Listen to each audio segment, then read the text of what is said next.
एउटा ह्याम्सको सर्भिसको हिसाबले बिरामीले जुन जुन खालको ह्याम्सले सर्भिस दिइरहेछ त्यो सर्भिसमा एउटा एउटा इन्टरनेसनल जुन यहाँ ह्याम्समा हुन सक्ने जुन सर्भिस अप्टिमम सर्भिस ह्याम्सले दिन्छ र यदि त्यो सर्भिस ह्याम्समा भएन र त्यो सर्भिस अब्रोडको लागि हामीले कुनै बिरामीलाई चाहिँ विदेश पठाउनु पर्यो भनेदेखि चाहिँ हाम्रो म्याक्स हस्पिटलसँग चाहिँ म्याक्स साकेत जुन म्याक्सको टिम जुन छ त्यो हस्पिटलसँग चाहिँ हाम्रो एक्सक्लुसिभ एउटा चाहिँ एग्रिमेन्ट गरेर त्यो बिरामीको सर्टेन हाम्रो थ्रु जाँदै गर्दा फाइनेन्सियल बेनिफिट त्यसको चाहिँ तपाईँको चाहिँ जुन यहाँदेखि त्यहाँसम्मको व्यवस्थापन त्यसपछि आएर उहाँ त्यो कुनै मान्नु न सर्जरी भयो कुनै प्रोसिजर भयो र त्यो प्रोसिजर भइसकेपछि त्यसको फलोअप इन्डिया जान नपर्ने यी तपाईँको ह्याम्सबाटै त्यो फलोअपहरू लगायत हुने भनेको अल्टिमेटली तपाईँले के बुझ्नु होला भनेदेखि ह्याम्सले दिन सक्ने अप्टिमम सर्भिस अहिले जहाँ ह्याम्स धुम्बाराईमा छ त्यसले दिन्छ यदि त्यो सर्भिस त्यहाँ दिन नसक्दै गर्दा त्यो बिरामी विदेश जान पर्ने जुन बाध्यताको अवस्थामा म्याक्ससँगको एउटा चाहिँ म्यानेजमेन्ट र म्याक्ससँगको एउटा टाइअपले चाहिँ उसले चाहिँ अहिले भनेको 3-4वटा बेनिफिट आर्थिकदेखि लिएर व्यवस्थापनदेखि लिएर र पछि फलोअपसम्मको चाहिँ व्यवस्थापन ह्याम्सले गरिदिँदै गर्दा एउटा बिरामी जुन एउटा क्रिटिकल र अप्ठ्यारो बिरामीलाई चाहिँ हामीले ह्याम्सको एउटा प्लेटफर्मबाट चाहिँ उहाँहरूलाई सहज बनाउने हाम्रो एउटा कोसिस अन्तर्गत आज चाहिँ हामीले ह्याम्स र चाहिँ म्याक्सको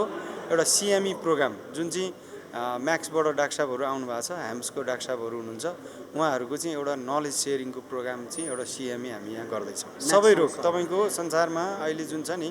म्याक्सले जुन खालको सर्भिस दिइरहेको छ अथवा ह्याम्सले जुन सर्भिस दिइरहेको छ यस्तो रोग भन्ने नै छैन तपाईँले म्याक्सको चाहिँ सर्भिस हेर्नुभयो भने पनि त्यो संसारमा तपाईँको चाहिँ मेडिकल ट्रिटमेन्टमा चाहिँ एकदमै अब्बल र उपल्लो तहको सर्भिस दिएको टिम छ त्यहाँ अस्पताल हो र ह्याम्सले पनि अब नेपालमा जुन हिसाबले सर्भिस दिइरहेछ त्यो कस्तो हुन्छ भने कुन रोग कहाँ उपचार हुन्छ भन्ने कुरा चाहिँ सर्टेन रोगहरू 2-4-5% रोगहरू चाहिँ त्यो तपाईँ हामीले त्यो छुट्याउन सक्दैनौँ क्या भनेको त्यो आउन सक्छ त्यस्तो कुराहरूलाई पनि हामीले चाहिँ हाम्रै प्लेटफर्म ह्याम्सकै प्लेटफर्मबाट चाहिँ बिरामीलाई सहज र सस्तो चाहिँ हिसाबले चाहिँ र लङ टर्म एउटा चाहिँ सर्भिस लिन पर्दै गर्दा ह्याम्सकै प्लेटफर्मबाट चाहिँ त्यो सर्भिस लिन सकियोस् र बिरामीलाई चाहिँ सहज होस् भन्ने उद्देश्यले चाहिँ यो हाम्रो यो पहिलो एक्टिभिटिज म्याक्स र ह्याम्सको चाहिँ सिएमई प्रोग्राम हामी यहाँ गर्दैछौँ यसमा राज्य नेपाल सरकार र भारत सरकारबाट सहयोग मिलेको छ कि छैन होइन यो प्राइभेट सेक्टरबाट चलिरहेको संस्था हो यसमा सरकारको कुनै इन्भल्भमेन्ट हुँदैन यो प्राइभेट सेक्टरले हेल्थ केयर सर्भिस जुन इन्डियामा प्राइभेट सेक्टरले म्याक्स मार्फत दिइरहेछ नेपालमा ह्याम्स मार्फत दिइरहेछ यो नितान्त प्राइभेट सेक्टरबाट दिने सर्भिसको एउटा सहकार्य हो यो नेपालमा उपचार छैन जो मान्छे नेपालमा त्यो प्रविधि छैन एउटा दुर्भाग्य भनौँ अथवा हाम्रो कमजोरी के छ भने नेपालमा जुन लेभलको हाम्रो जुन मार्केट साइज छ नि जुन बिरामीको सङ्ख्या छ त्यो अनुसारको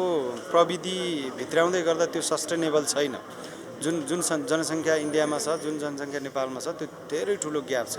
त्यसैले हेल्थ केयर सर्भिसमा हामीले मैले अघि भने एटलिस्ट 5% जति बिरामीको जुन रोग जुन हुन्छ त्यो रोगलाई चाहिँ हामीले नेपालमै गर्न सक्ने अवस्था नहुन सक्छ नभएको अवस्था हो त्यो 5% सर्भिस पनि ह्याम्सको प्लेटफर्मबाट चाहिँ सहज रूपमा दिन सकिन्छ कि भन्ने एउटा उद्देश्यका साथ यो हामीले सहकार्य गर्दैछौँ त्यसैले अहिले तपाईँले भनेको कुरा ह्याम्सले बिरामीलाई नेपालभित्र जे जति सेवा सुविधा दिइरहेछ इफ त्यो बिरामीलाई चाहिँ बाहिर जानु पर्दै गर्दा पनि ह्याम्सले त्यो खालको एउटा सबैतिरबाट त्यो बिरामीले चाहिँ जित्ने र सबैतिरबाट सहज हुने मैले अघि पनि भने आर्थिकदेखि लिएर व्यवस्थापनदेखि लिएर फलोअपदेखि लिएर सबै कुराहरूमा चाहिँ सहज हुने तरिकाले चाहिँ यो एउटा म्याक्ससँगको एउटा एक्सक्लुसिभ टाइअप गरेको छ त्यो एउटा ह्याम्सको लागि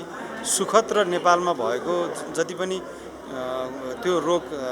लाग्दै गर्दा त्यो उपचार लिने बिरामीको लागि पनि एउटा यो खुसीको कुरा हो जस्तो मलाई लाग्छ आम ग्राहकले थाहा पाउनै पर्ने र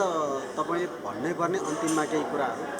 त्यसो छ अहिले तपाईँलाई ठ्याक्कै भन्दै गर्दा चाहिँ तपाईँहरूलाई कुनै पनि इन्डियामा अथवा कुनै पनि ठाउँमा उपचारको लागि जानु पर्दै गर्दा तपाईँले ह्याम्सको प्लेटफर्म युज गर्नुभयो भने यो फेरि पनि मैले भने एकदमै पेसेन्ट फेयर बेसिसमा कुनै पनि त्यसमा ह्याङ्की फ्याङ्की कुनै कुरा त्यसमा इन्भल्भ हुँदैन। पेसेन्टलाई कसरी सहज बनाउन सकिन्छ र कसरी सस्तोमा चाहिँ मतलब जुन पैसामा पनि कति सहज गराउन सकिन्छ भन्ने हेतुले यो सर्भिस हामीले सुरु गरेका छौँ। त्यसैले यो सर्भिस ह्याम्स थ्रु जाँदै गर्दा कुनै पनि बिरामीले चाहिँ जित्छ, त्यो बिरामीलाई सहज हुन्छ आर्थिक हिसाबले अन्य हिसाबले। त्यसैले यो यो यो ह्याम्सको यो प्लेटफर्मलाई युज गर्नुभयो भनेदेखि तपाईँहरूको विदेशको ट्रिटमेन्ट पनि सहज हुन्छ भन्ने उद्देश्य हो। त्यसको लागि यहाँहरूलाई यो प्लेटफर्म युज गर्न अनुरोध गर्छु। मैले सोध्न छुटाएको र हजुरलाई भन्न मन लागेको कुराहरू के छ? ठिक छ, यो अहिले तपाईँले भनेको कुरामा यो आम पब्लिकले यो थाहा पाइराख्दा आम पब्लिकले चाहिँ यसको सेवा लिन पाउँदै गर्दा आम चाहिँ पब्लिकले यसको चाहिँ फाइदा लिन सक्छन्। त्यसैले यसलाई अलिकति मिडियाका साथीहरूले यसलाई पब्लिकसम्म पुर्याउने कोसिस गरिदिनु होला, मेरो अनुरोध यही छ।